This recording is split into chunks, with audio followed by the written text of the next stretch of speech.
Invitation. We are live now, everyone. This is our third session for today.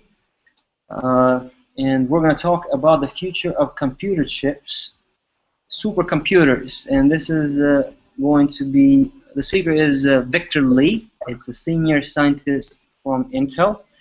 And Victor is going to join shortly. So we're going to have two other parties join as well. We have another center in Pristina called Innovation Center of Kosovo. And then we have the center in Albania, in Tirana, and that is the Protix Center, which is hosted by Washington Education in Albania and directed by Ishak Bilalu, the executive director of WEA. So we'll wait for them to join in, and we'll keep going with our third session, the future of computer chips. These are not chips that we eat. These are chips that we put on computers, okay? We have an audience here in Washington Education in Kosovo. So let me just email Victor real fast. Let's see if he can join by clicking that link. I know we left Victor last, but this is a very interesting topic. If you guys want to know if we're going to ever have Core i60 computers, this is the time to ask questions. Yes. Right now we have i5, i6, i7. How about i60? And that's what we're going to talk here with Victor. Let me see if there is anything we can do.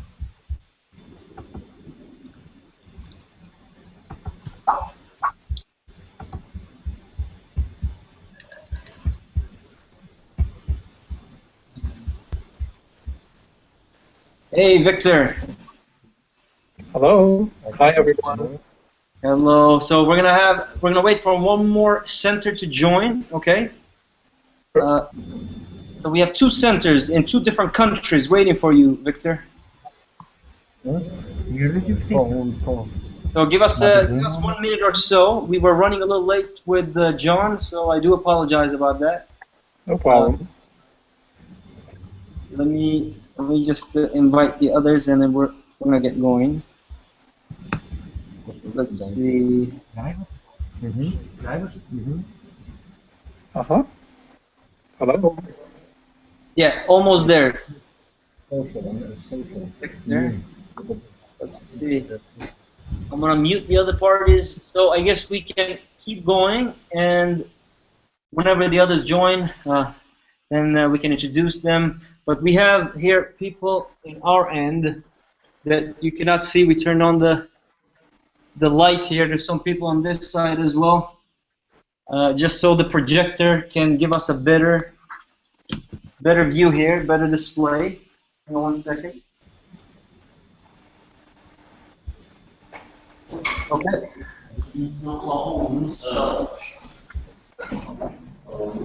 So we have the other center joining as well. Give me 1 second here. Here we go. I guess we are all ready to go. Just a quick intro, because we don't have a lot of time. We have the center, which is called Innovation Center of Kosovo. We have the Washington Education in Kosovo, another center here that we have joined. And then we have the Washington Education in Albania joining from Tirana, Albania, another country.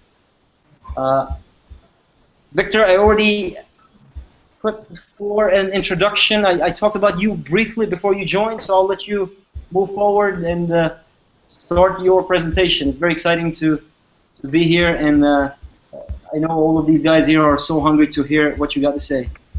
Okay, so good. Thank you, everyone, for joining this session. Should I start sharing my slides, or let's see? Sure. Yeah, on the left side, there is a green button. Okay, so let's see. You move your mouse over, there is like a slide. Okay, probably do this. Here we go. We can see your screen now. Can you see this nice? Yes. Okay, good. So good morning, everyone. Thanks. Oh, good evening, everyone. Thanks for joining me to talk about processor history and future. Well, I guess Prevent talked a little bit about me, so just quickly wrap up this part. So I've been working on processor design for about 20 years now. So I worked on many of the Intel processor. Some of these are really old, like Pentium Pros, probably almost like 20 years ago, all the way up to the latest one is the Xeon 5, which is a coprocessor that goes into supercomputers. And in terms of my interest is really how do we build efficient processor architecture as well as efficient programming environment. So we'll hear more about it today, and hopefully you'll learn something. First, I guess I want to kind of introduce, I'm sure everybody knows what a processor is. It's essentially the brain of a computer. Now, it does more than just word processing, spreadsheet calculation. It lets you, today's computer lets you browse the internet, allows you to play games. It will also even recognize your voice command, finding pictures in the archive.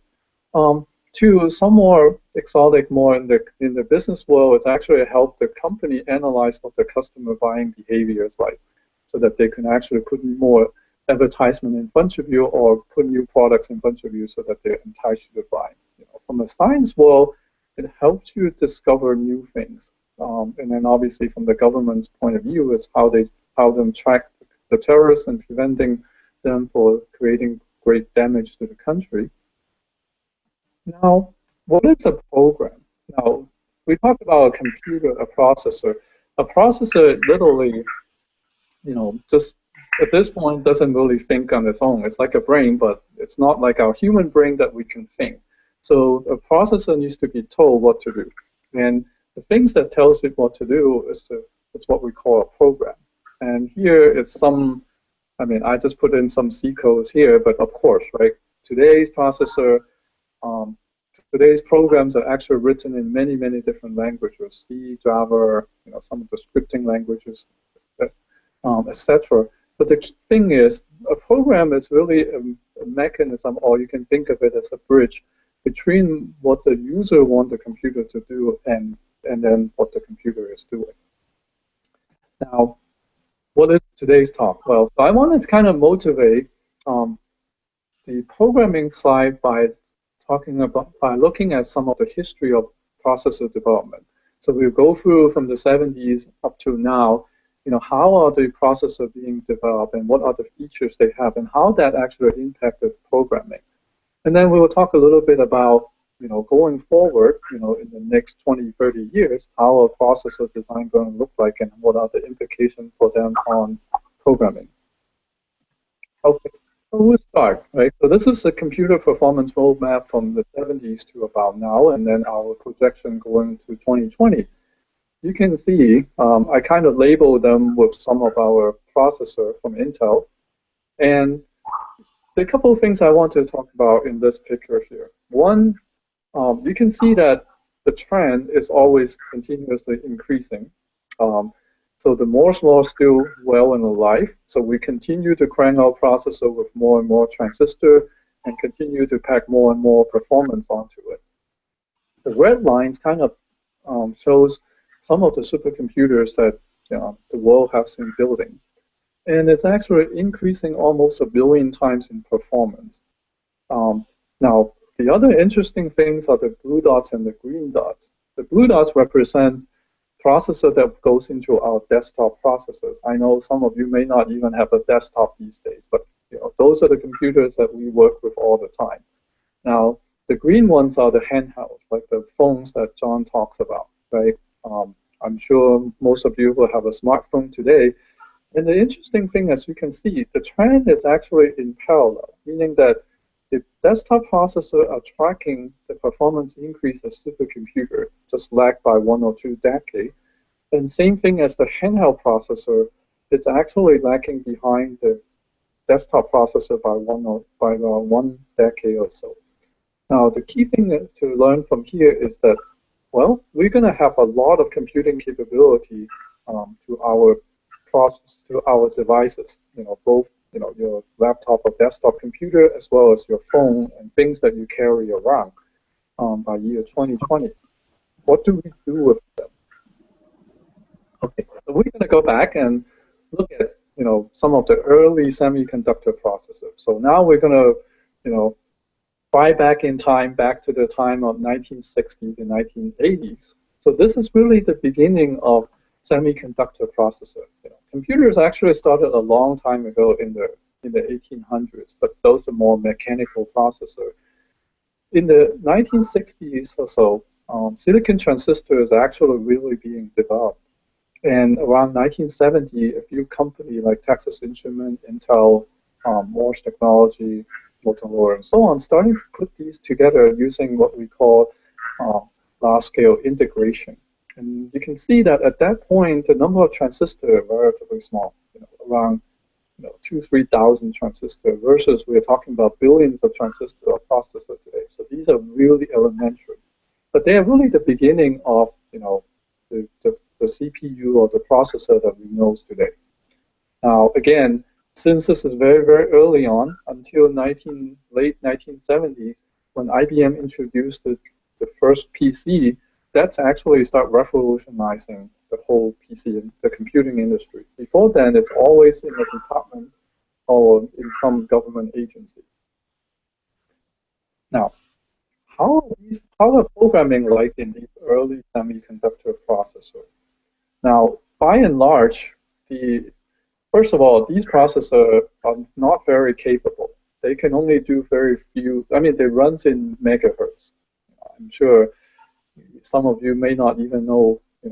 Think about comparing to today. It's about 1,000 times lower than the processor today. And then they have very limited memory. Talking about the early computer only have like 4 kilobytes of memory. Even the later one, the PCs only have 640 kilobytes. I mean, even our cell phones today have gigabytes of memory, so these are really ancient.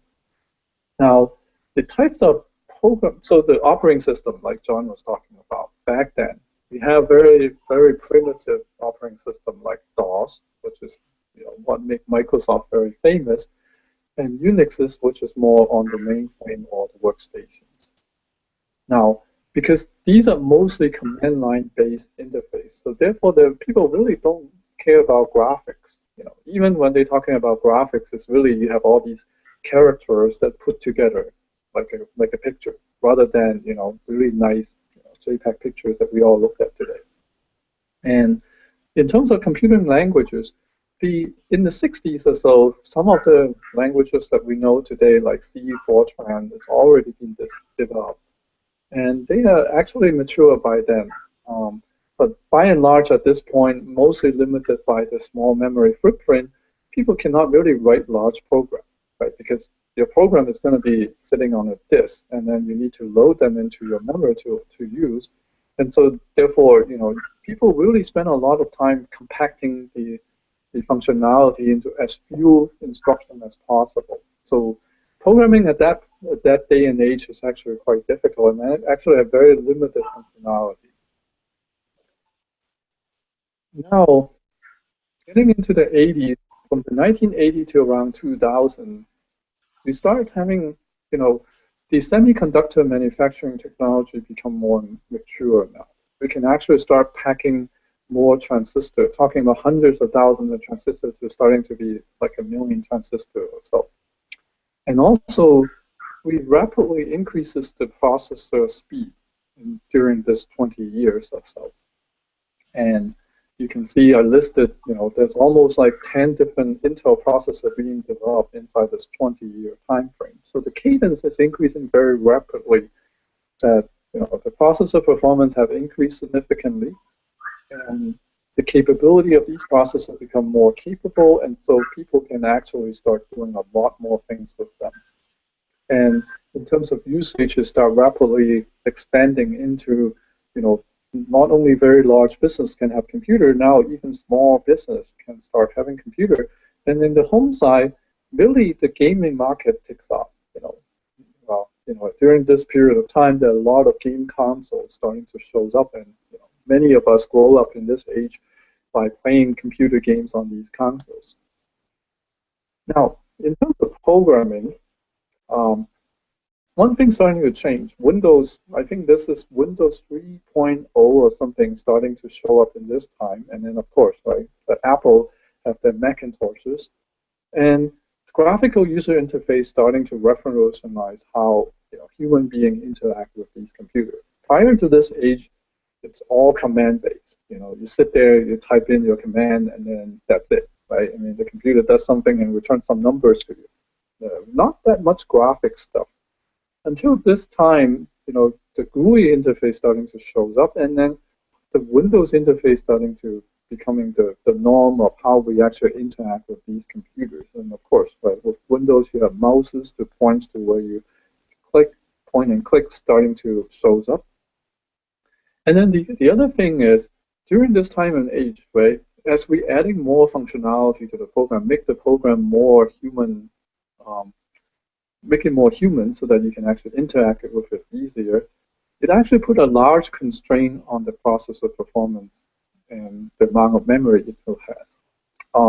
And this is really the good age in some sense that because there's a rapid increase in processor frequency. So in terms of computer architecture, this is kind of like a sort of one of the golden age in computer design where we're starting to have more and more transistors, so you have more freedom to put, to put more features into your processor. And the goal is to make performance increases your performance. And because of that, and people really have a kind of instantiate appetite to get more performance from the processor because they want the computer to do more for them. Now, in this day and age, literally, the way to increase performance of these processors is by increasing the frequency. We actually increased the frequency about 100x, maybe a little bit more than 100x from 1980 to 2000. So processor running at around 10 megahertz, at the early 80s. And by the year 2000, we have the first gigahertz processor. So it's 100x increases in performance. Now, what does that translate to your program performance? Is that because people still write the same program, as the processor frequency increases, the program automatically get more performance with a newer processor. So it's kind of like having a free lunch, right? So I could still keep my old program, and I just need to buy a new processor. And also, this is really a good age for Intel, where every new processor come out, they sold out in a day or so, right? Because people just needed more performance.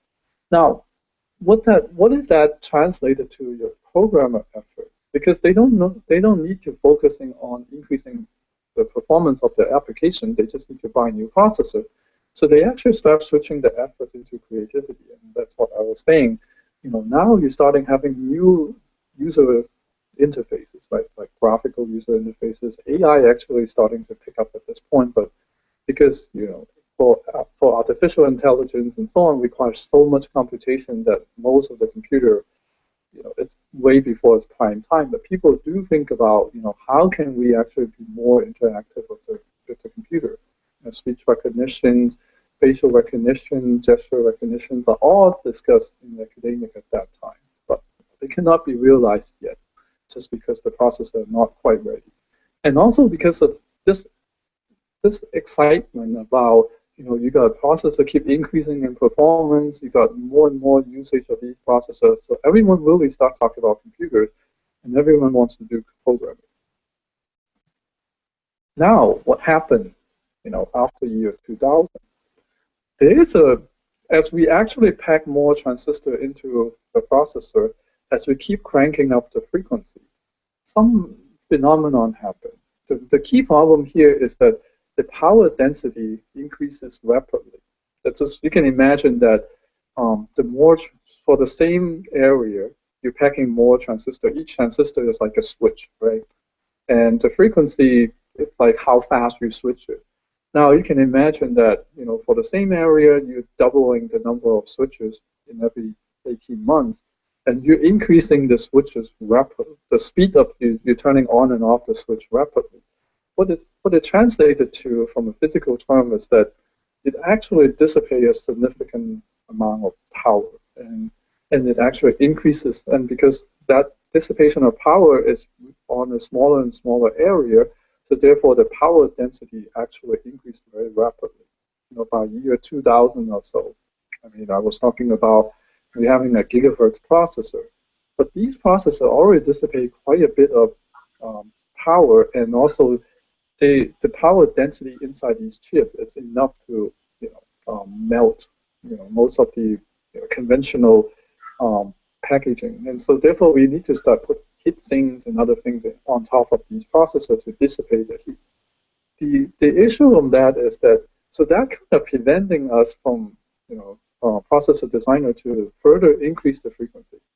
You can say, well, can you increase the frequency? Yes, we can. In fact, we have a lot of prototype in the labs that actually can increase the frequency of these processors up to several gigahertz, maybe even 10 gigahertz. But the problem there is that the power density of these processors increase so fast that we pretty much need liquid nitrogen cooling these processors to prevent them from melting or malfunctioning. So as you can see in the trend, right, from year 2000 to 2010, this 10 years, we have only increases the processor frequency by about 3x. Versus in 1990 to 2000, we increased the frequency by 25x. Was there a question online?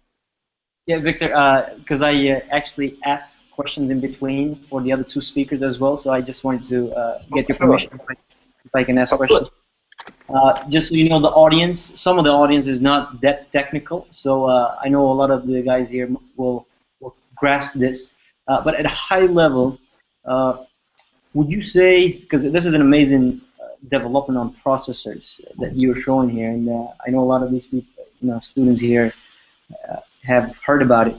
Would you say software engineers have pushed development of more powerful processors, or is it the internet? What are your thoughts on why this development has been happening so fast? Who are the key people that has driven this development? Well, usage is always the driving force for processor development, right? I think in the early, in the earlier stage, right, from the 80s to 2000, it's essentially, you can think of it back then, it's really word processing spreadsheets are really the driving force. Because computer, think of it back in the early, so again, I'm trying to introduce as a history, so I understand for those who are not, majoring, electrical engineering and so on, just think of it as listen to the history, right? Early computers are developed mostly for military use, for scientific use. They do large-scale computation, okay? And so the average people on the street doesn't have access to them. And then later on, large business, starting to have departmental computers, and only those, and then these machines are very, very expensive, and only very large corporations has it. In the 80s, there are two things that actually start motivating, people wanting faster and faster processor. One, certainly, it's the small business, because the introduction of PC makes it affordable for small business. Even then, it's not cheap. I mean, the first IBM PC, I think, is about $2,000–3,000 in the 1980s. It's very, very expensive. But then again, it's still affordable. So smaller business starting to make use of them, and then the primary usage model there is really word processing and spreadsheet. Those are really for them to do accounting, the communications, and so on. Now, the other front is actually the gaming industry. Now, of course, these processors are very different for gaming usage versus the business usage. So, but those, again, right, the software developer developed the software for it. But then again, whatever they want to do, the processor at least before year 2000 are too slow. And certainly, they just, so basically they wanted faster and faster processor, right? I mean, imagine if you're typing, let's say you have a typewriter, but every time you press a button, it takes a second before that character shows up on the screen. That's too slow for you, right? So you want it to be faster. Now, once you can type fast, once the computer is fast enough, as soon as you type, as the character appears, now you also want it to be able to do calculation. In the past, when you run these spreadsheets, you really literally don't update your calculation every time you change your number. You have to press a separate button to say, okay, now update the calculation so that it will refresh. Otherwise, and then that refresh typically takes seconds. And so you can see, right, that user experience of being, things are too slow, and people always are eager to have faster and faster speed, kind of motivate faster processor. Now, I think around year 2000, that's when we actually switched to the point where these word processing, um, spreadsheet calculation, it's actually fast enough. Now, the things that drive the development from year 2000 partially is the internet. The explosion of internet, everyone just wants to be part of that and be able to, share the information, being able to, check out what's going on, really drive the growth of saying now we need more processors, right? Cheaper and faster processors. Well, not necessarily faster, but cheaper. Now, and then the other thing is, like I was saying here, is the technical challenge that it is more and more difficult to build faster processors. So how does the industry react is saying, okay, well, we won't build the processor too much faster so that we will have to pay for a very expensive cooling solution. But instead, we actually switch from, instead of one processor for one core per processor, to have 2 cores or 4 cores and multiple cores. And so therefore, we enter this age of what we call the multi-core processors. So, but does that answer your question, or does it help you set up a stage and understanding what's going on over this period of time, and why are the processor design changing, and also what motivates them? I believe so. Yeah, it's very very interesting. But we're Yeah. eager to hear whether we're gonna have i60 chip. Okay, sounds good. We'll move forward to the next stage. Can't wait until you talk about the red dots up right corner. Oh yeah, the red dot. Yeah, we will go there soon. So Okay, great. just to kind of, I think I'm almost having like one or two more slides, then we'll start talking about future processors. Now, just to finish up, in the multi-core era, and especially like right around 2010 or so, as also I think John mentioned that too, the devices that actually use this processor have grown exponentially, especially the popularization of our smartphones. Right? They really changes the game a lot. So people actually need to start, think about the program, how programming have changed, right? From the days that you can only sit there writing text-based program, and most of the goal is really to do sort of calculation. To when you start having Windows, you have some elementary graphical user interface, and being able to display things more intuitively and be more engaging, to the time that now almost everyone has some kind of smartphone, have some mobile device that can actually do computing and be able to connect with each other. And also, the rapid programming development is actually becoming important, right? In the past, like I said, when you're writing text-based program, it's relatively easy for you to debug. But as you add more and more components, especially the graphical components, the internet components to it, programs become complicated. And you really need, and also the cycle, right? People really want to be able to quickly develop a new program. So scripting languages and also more safer languages like Java and so on, so that the programmer doesn't have to deal with a lot of the nuance underneath the hood, right? How you're allocating memory, how you manage the memory management, and whether you need to free it and so on. I mean, those are handled by more or less the runtime. So that makes the programming productivity increases, and that's actually a critical component going forward. Now, so we are talking about future processors now. So first of all, as I think that question you asked earlier is great. What drives the development of processor? So to look at future processor, we need to understand how these processors will be used. At least from our view, it has a few things, right? It's going to go to everywhere, beyond just the traditional form factor like computers, laptops, or smartphones.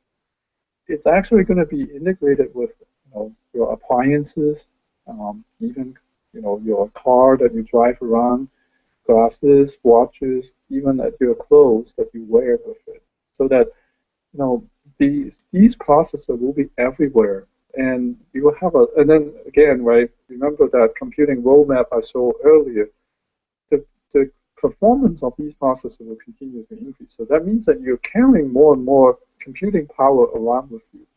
And then the question is, well, how do you harness all these computations? Now, future usages. From a personal point of view, it's certainly going to become things that we envision will be like smart personal assistants that can actually help you organize your schedule, that actually fetch news for you, that plan trips for you, and also warn you of dangers in your environment. So basically, the computer is no longer just becoming, you walk up to it and you tell it to do something and do it for you. These computers are smart enough that actually learns about your personal behavior, learns about your interest, and actually proactively does a lot of it for you. So that's what I mean by a smart personal assistant. From a business point of view, it's definitely becoming more in terms of business analytics rather than, yeah, my computers are used for my accountants to make sure my books are correct. No, it's no longer simple like that. It's actually much more proactive that it ran these large-scale analytical software that analyze a lot of data that you collect about your customer, about your supply chain, and so on, so that it actually both improves the business top and bottom line. And again, for governments, certainly large-scale systems are built for, intelligence services, trying to understand what's going on, preventing terrorism, preventing the natural disaster to happen, or in case when they happen, how do you coordinate, the agency and make it more efficient to solve them? Now, having these usage in mind, how would we build processor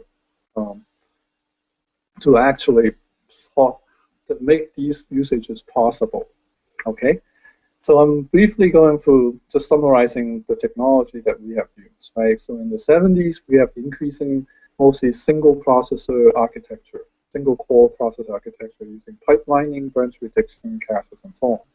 Then in the year from the 90s to 2000s, we basically make the single core processor a little bit more parallel by introducing what we call SIMD processing, which is like a small vector processing.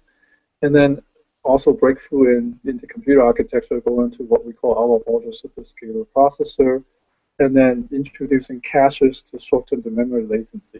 In the 2000s and 2010, this 10 years, essentially we introduced multi-core. So having more than a single core. A core, you can think of it as like an engine in the processor. Most of our car have a single engine, but in our processor, we actually have multiple engines so that they can actually do more work. Going beyond 2010, certainly the trend is, we're going to have many cores. When we talk about many, we're really talking about literally tens of these compute engines inside your processor. Now, what else can we do with it?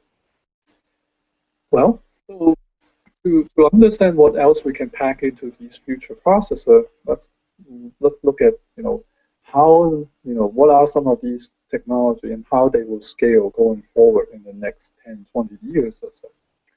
Now, up to now, semiconductor, silicon semiconductor has been the medium that we use to design these processors. And the key things that we talked about there is these transistor size, essentially what we call the feature size.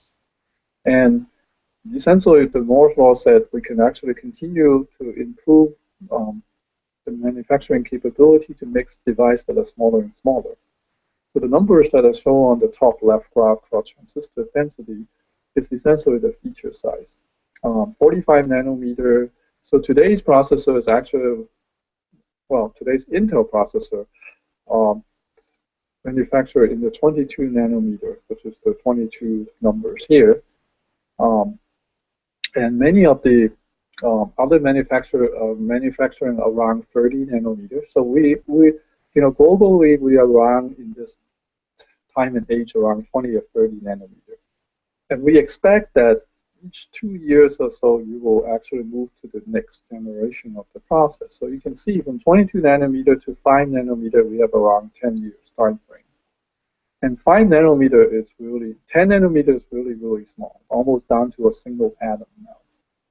Now, going beyond then, we will have to have new manufacturing capabilities. So the key thing about this is as we improve the manufacturing technology, we expect that we can continue to pack more transistor into your die, because that's what the transistor density do. But as we said, right, the power density is limiting how fast we can actually increase frequency. We can definitely see that, from 22 nanometer to 5 nanometer, we're not going to be able to increase frequency more than 20%. The other problem of semiconductor processor is the supply voltage, because there's a minimum gap voltage inside these transistors. You can see 0.8 volt is about the minimum you can go. It's very, very difficult to go below there. Yes, there are research going on to look at what we call subthreshold voltage, that basically drop it to around 0.6. But certainly, it's very difficult to go down to 0. Okay, and so what the implication of what these three figures is, the last figure on the lower right, that basically is saying that normally when we actually improve the semiconductor manufacturing capability, go to smaller transistor, we should be able to have smaller, we should be able to consume less energy. But because frequency remaining flat and the voltage remaining relatively flat, the energy scaling, there will still be some decreases in energy, but not as much. Why am I keep talking about that? It's because, as I said, right, to be able to power these processors and be able to limit the amount of heat that it generates, it's very critical for designing the future processor. Imagine, right, we're going to put a processor into your clothes. Well, certainly you cannot carry a big battery with you. So therefore, we want to be able to power these processors by either just your body movement, or maybe a very tiny battery, or maybe even like a solar cell, right? But these things, because they're so small, they cannot generate that much energy. So therefore, the processor energy has to go into being capped by a very small amount. Now, there are a few challenges, right? Given this is the technology setting, unless some brilliant people out there somewhere is going to invent new kinds of manufacturing capability. If you're looking at the trend, as we said before, for the next 10 years, so these will be the challenges for us to build, bigger and faster processor. Number one, performance, right? Certainly, we cannot increase frequency anymore. So the only way to make use of more transistor is to actually put more of these transistor processor core into the same design. But then again, right, if we put more of these core in the same design, the design complexity goes up. And also, they may not necessarily directly translate to performance. We'll talk about the programming implication in a minute, right, of all of these changes to the processor. Second thing that I mentioned earlier, energy. So the key thing, again, is that, can we do more things? Meaning that can we keep increasing the performance but using less energy? And then the last thing is reliability. I think many of you haven't really thought about this particular point, because up to now, we think that our computers should just work, right? From time to time, if you're using a Windows computer, it will crash. Well, actually, these days the computers don't crash as much. In the 90s, it always have this blue screen of death that shows up once in a while. Basically, it just said, "Sorry, your computer just crashed. You have to reboot." Now, one aspect is that as we make these transistors smaller, they are actually more prone to failure. And also, you integrate a large number of these transistors together on the same die for a processor, that the chances of failing just increases rapidly. Now, what to do with reliability? It's an important factor. So to summarize, these are certainly, in terms of future processor architecture, features that we definitely look at. For example, a tile-based architecture, which will address both performance as well as reliability. So you can imagine a processor. So each of these dots here, you can imagine represented in a tile. And a tile may consist of the processor, some caches, and some interconnect, and so on. So if one of these tiles fail, so you can just say, okay, too bad, I mark him off, and then now I still have many others to go with. But again, you can think about the implication to your software, right? If you're running something on that tile and that tile fails, what does it mean, right? So your program now needs to be able to recognizing that, oh, yeah, I may not I may not be able to complete my entire run. So from time to time, I might have to checkpoint. I might have to move from one processor to another one in case the one that I was working on failed. Heterogeneous core and accelerators. I'm sure some of you might have heard of the term accelerator. So accelerator here means that you have a device that actually speeds up the computation. And for example, GPU is a good accelerator, but there are certainly way more accelerator out there that people are considering today.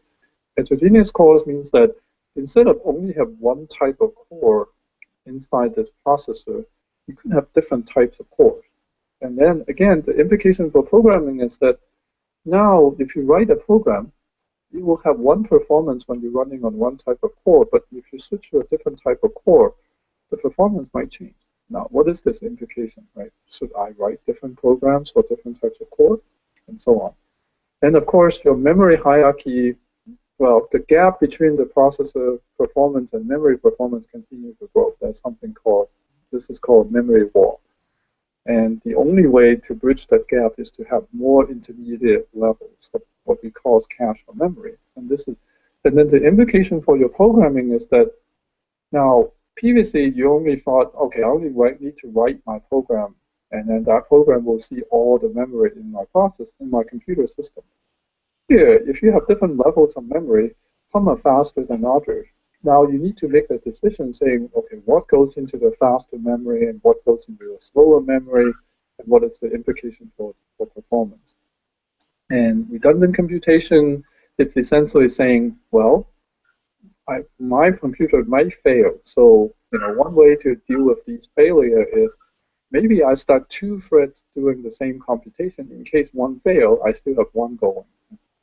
And non-volatile memory literally say that even though you power off your computer, the data will continue to stay around inside its memory. So next time around, when you power it back on, you don't need to go through that boot process and resetting up everything. So the data still. Yes. If you don't mind, just quick one. The guys here, they have inquired about, manufacturing plays a big role on processor development. Is that correct? Yeah. So, would you say that Intel is the company that has contributed the most in developing processor power around the world, or is there any other company that competes to the level of Intel when it comes to manufacturing? I would say actually, from a manufacturing point of view, Intel is sort of the world leader in developing, new semiconductor process technology. Now, there are certainly many other companies in the world, IBM, TSMC in Taiwan, Samsung in Korea, and some of the Japanese manufacturers, right? We all work on, and again, it's not just one company, but we certainly spend a large amount of money in terms of research and trying to figure out what to do with the next generation process technology. But it is a big ecosystem, and there are few, but again, there are not too many players now. I think the number of players is down to around less than 10 now, because just the fact that it costs us a lot. For us, it costs us billions of dollars to build one of these fabs. And so not too many companies in the world can actually afford to actually build these kind of factories. Okay, so just to emphasize, you have to have manufacturing experience to build the processes for the next trend. There cannot be a company out of Kosovo that says, I want to build processors, and they have zero manufacturing experience. That's the way it goes, right? Well, but then I think the web, okay, so in terms of processor design industry, now, there are two ways to look at it. What I mentioned earlier is about pushing the processing technology to the next stage, right? So those are more research-oriented. In terms of, if you're a startup, you want to start building a processor, these days, I think majority of the companies out there actually uses what they call a fabless model, meaning that they don't have their manufacturer, they contract it out. So companies like TSMC, this is a company in Taiwan, Global Foundry, IBM. IBM nowadays mostly have a very small capability now. Samsung. So they are the manufacturing powerhouse that people who want to, like for example, Apple, they don't have their own manufacturing side. They have their own processor that goes into the iPhone. So what they do is they have a design team that actually designed the processor, and then they uses these manufacturer, one of those, to actually manufacture their processor, and then they put it inside their phones or their tablets, right? And so the model, what we call a fabless manufacturer, a fabless design house, has actually become very, very popular. Now, the other thing is what we call ASIC or FPGAs. So those are FPGAs is essentially chips that are reconfigurable and programmable. So a lot of these small startup actually uses them for prototyping their design. So like startups in Kosovo or anywhere in the world where they don't have the manufacturing capability, they can certainly use these models for them to develop their processor. I see. Okay, nice. So just to put flavor into this because of the audience, how would you stress out a processor? Let's say you are doing research for a powerful processor. You have maybe you have it on the other slide, but is there a process to stress out a processor? Do you like attach a lot of computers to one processor, so you push a lot of computing power to that? Or is there something that you guys test as a processor when it's ready? Well, certainly, right? I mean, there are many ways of testing or stressing a processor, but in general, I think your idea is right that we run a larger number of programs on the processor and trying to see how well they work. Now, we usually do it. There are two ways of doing it. One is we actually design specific benchmark that we know will stress the processor and just runs it. The other way to look at it is, well, again, right, application driven, meaning that let's say we work with some customer in the world, right? So they said, oh, I have this program that I want to run on your processor. So we take that application and runs it on the processor and do analysis and trying to understand, what part of inside, you can imagine, right, with a processor is made up of many, many components. And when you ran an application, not necessarily all the components are being stressed, maybe only one of them, maybe a few of them. Now, the goal is to understand which are these ones that are being stressed. And then the question is, they are stressing the processor, is it because of the way the program is written, or is it because of the way the processor is designed? Those are very different. If it's because of the way the program is written, there are many ways to solve the problem, right? You can suggest to your customer, say, okay, well, we looked at your program, and here are some things that you can improve, and you can get more performance out of our current processor.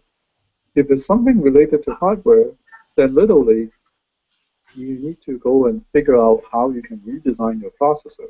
Now, I want to emphasize is the cycle, right? The amount of time that you need to take to fix that problem. It's much, much different.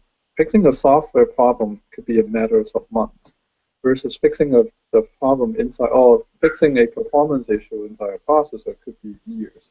So the scales are very different, and of course the impacts are very different.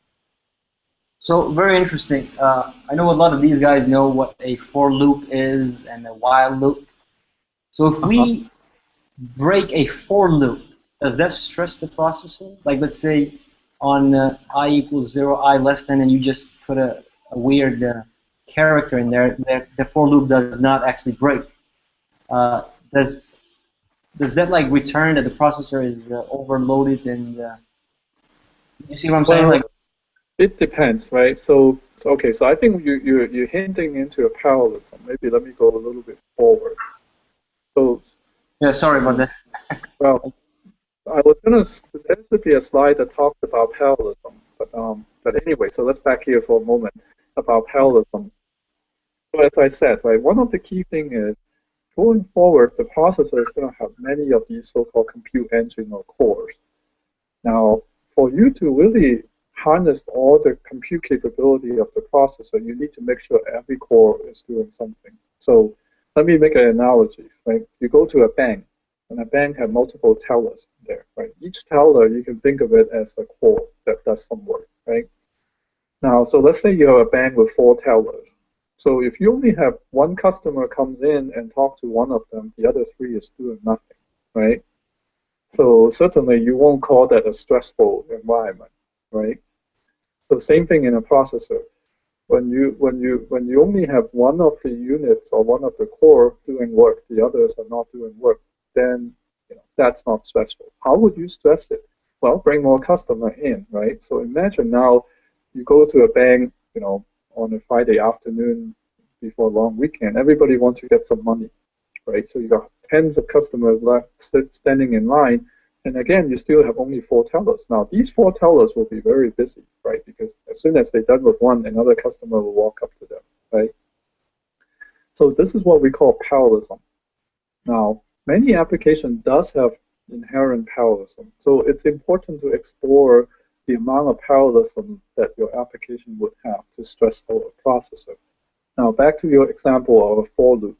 Now, when you write a for loop, you still need to analyze that for loop to understand, whether each iteration of the loop are they really truly independent? If they are, that means that your for loop have a lot of parallelism. So that means that, yeah, you have many of these customers, and then they can be served independently.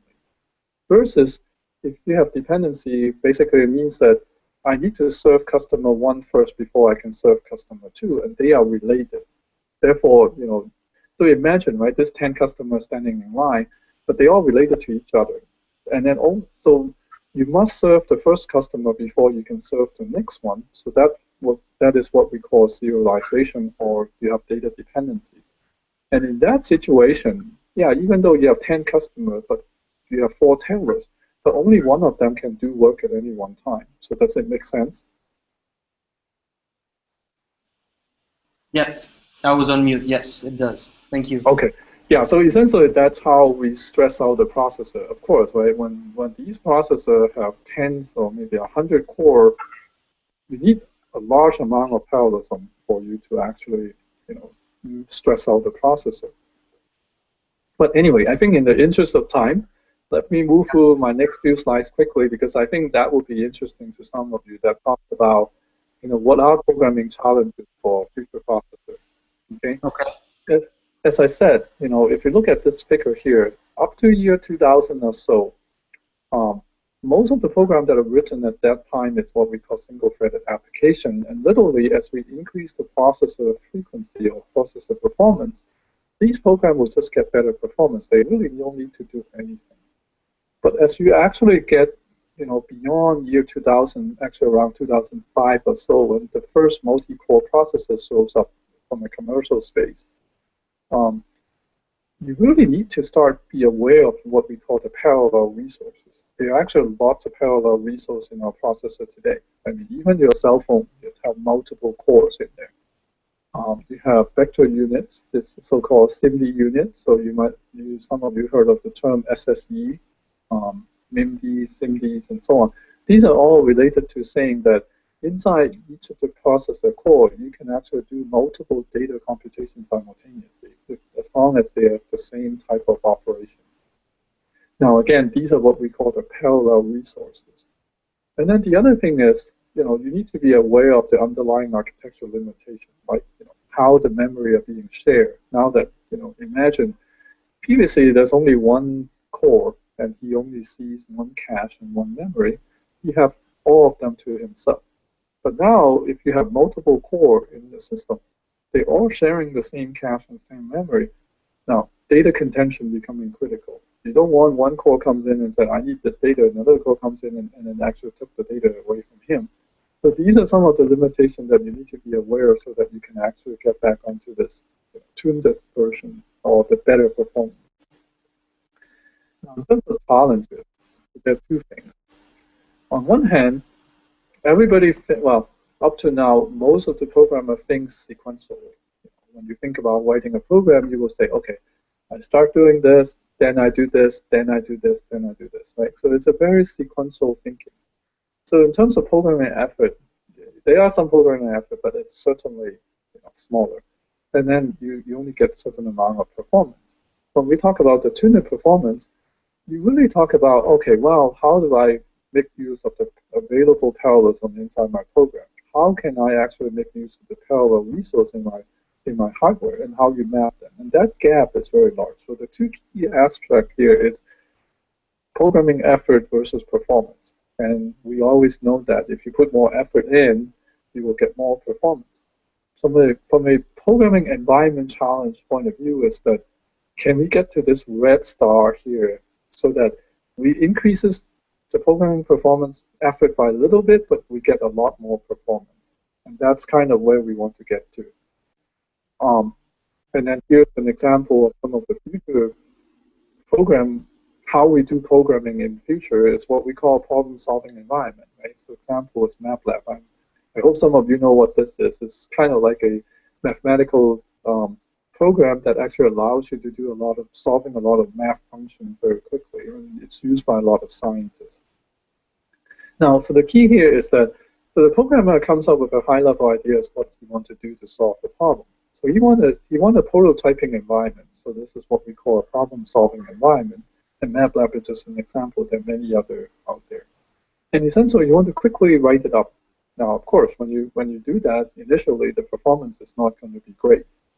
Now, today, this green boxes to the right, it's all manual, right? We hire a lot of these what we call ninja programmer who really understand, the algorithms, the code, and the underlying platform, so that they actually optimizes it. But what we really want to have from a research point of view is, can we actually have a software system that automatically does this? So that's what we call a smart framework. That number one, generates optimal code. Number two, it performs a lot of these very low-level optimization for you. And number three, it parallelizes the code so that it actually can run on all your parallel resources. And lastly, because you could have heterogeneous type of resources, so they have different performance, so you need a scheduler to schedule them to understand the right amount of work, so that they will actually get the best performance, and that gets you the optimal program. Now, again, so this is sort of what we're working on in terms of a programming environment going forward. And I kind of want to end by saying that, for as long as there's computers are always motivated by what people want to do with it. And we actually see that, there's lots and lots of opportunity out there. And today, from developing better sciences, have a better way of understanding our financial market, having help develop medicines that actually can save lives, doing more energy researches, and how do you deal with disaster situation during simulation and so on. So I mean, there are really a lot of opportunity out there. So my last statement to say is, I encourage all of you to think big. Even though you're not a programmer, think big. What can these computing capabilities can do for human beings, and also learn how to program so then you can make use of these resources and realize your dream. So that's the end of my talk. So I'm open for questions if you guys have some time. That's great, Victor. Thank you so much. I was actually talking parallel and explaining some of the stuff here into a different language for the guys here. Sure.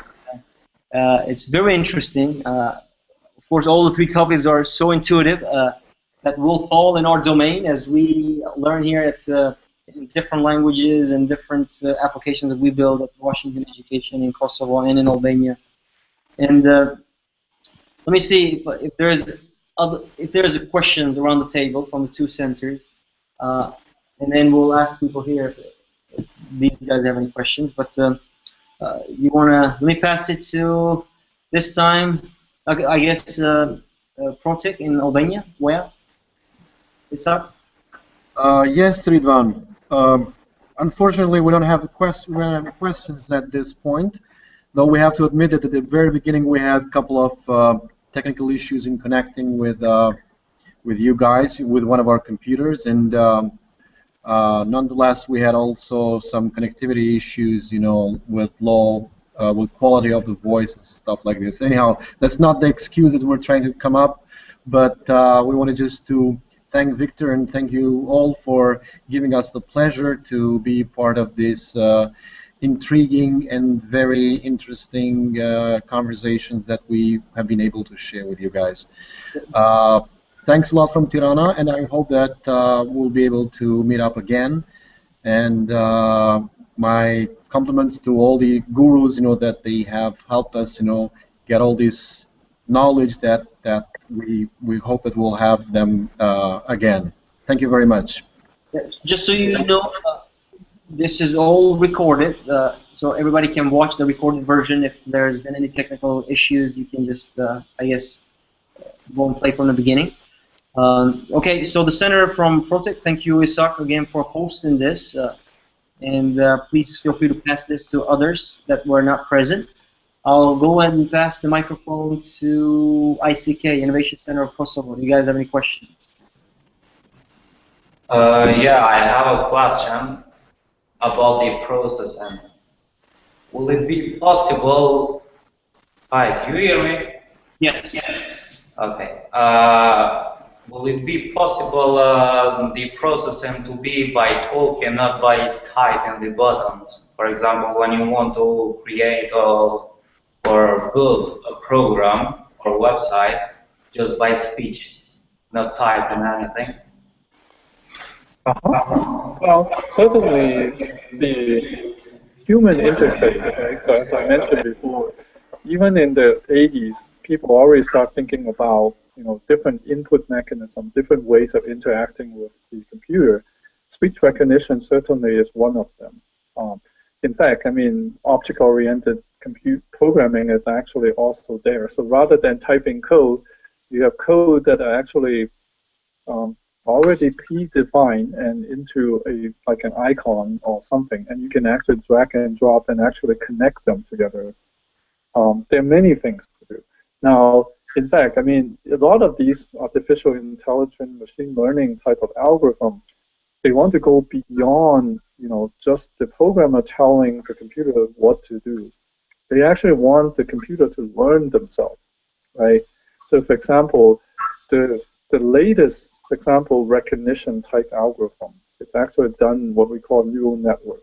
In a neural network, you don't predefine what you're trying to look for, but actually let the system run, and by going through many of the pictures or samples, it will actually figure out what is the things that it's looking at. So it's actually quite intuitive, very interesting, intriguing, and going forward, I would say, I don't know, maybe 10, 20 years from now, computer will actually starting to be able to think on itself. So meaning that you can come walk up to the computer and say, "Oh, computer, I want you to,"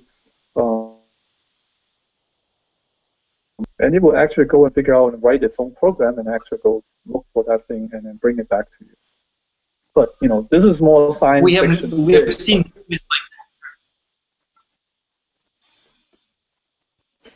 I think you guys are on mute, so I cannot hear the question if there was a comment. Yeah, no, I said that we actually have seen movies like that. Yes. Where you So talk today to is the movie, but I can tell you certainly a lot of researchers around the world is working on that. Okay. Any other questions from ICK? If you have questions, you'll have to unmute yourself. I already accepted. No, thanks Ridwan and Mr. Lee for the lecture. Thank you for everything. We don't have any questions. Okay, we have a couple of questions here on our end, and then I guess we can wrap up this last session. One question from Artan Ahbeti: when people will have a quantum processor inside the PC, a quantum processor? Well, quantum computing is something, I think it's been around for about a few years. In fact, a few years ago, University of British Columbia has a quantum computer they designed. But those are very large-scale prototyping machine. And putting it into a processor today is still going to be a long way to go. So I don't know exactly when, but it is certainly an area that a lot of people are interested in and working on. Okay, Trim Bressa says, what price will these supercomputers have? Please don't put them on Apple because they're so expensive. Well, supercomputer these days are on order of millions to billions of dollars. So only country can buy them. So typically each country might have one.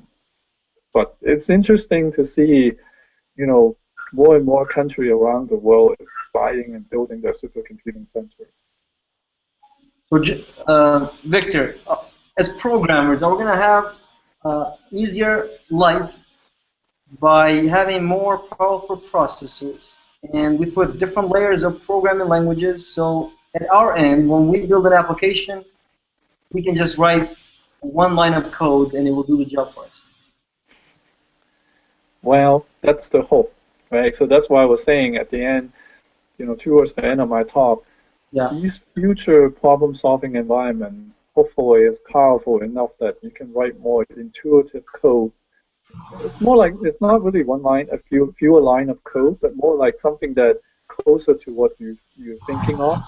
So if you're trying to solve a problem, if I can express the program in the way that the problem formulates, and I don't have to worry about the syntax of the program, I don't have to worry about, you know, how do I make use of all the cores.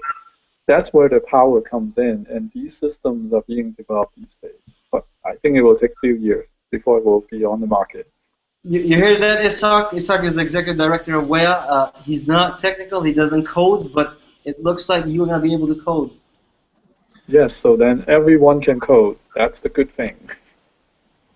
Yeah, I guess you're right. Maybe in a couple of months. All right. All right. Well, thank you so much. I think it's more on order of years than months. As a matter of fact, while listening, you know, to all the conversations, I mean, it's like at the very beginning, I thought that it's going to be a rocket science for me. You know, by the end of it, you know, at least I'm encouraged, you know, to start looking at it. That's good. That's good. We break the ice. Good job. All right, Victor, thank you so much again. I'll just point to the audience here as much as I can with my computer not messing up. Thank you, everyone. And thank you so much for the two presenters, the ICK and the ProTech, and really appreciate your time. Victor, enjoy your rest of the day in San Francisco. Here is nighttime, 9:18 p.m., so we're going to call it a day. I see. Good night, guys. Thanks for joining. All right. Bye. Bye-bye, everyone. Thank you for joining.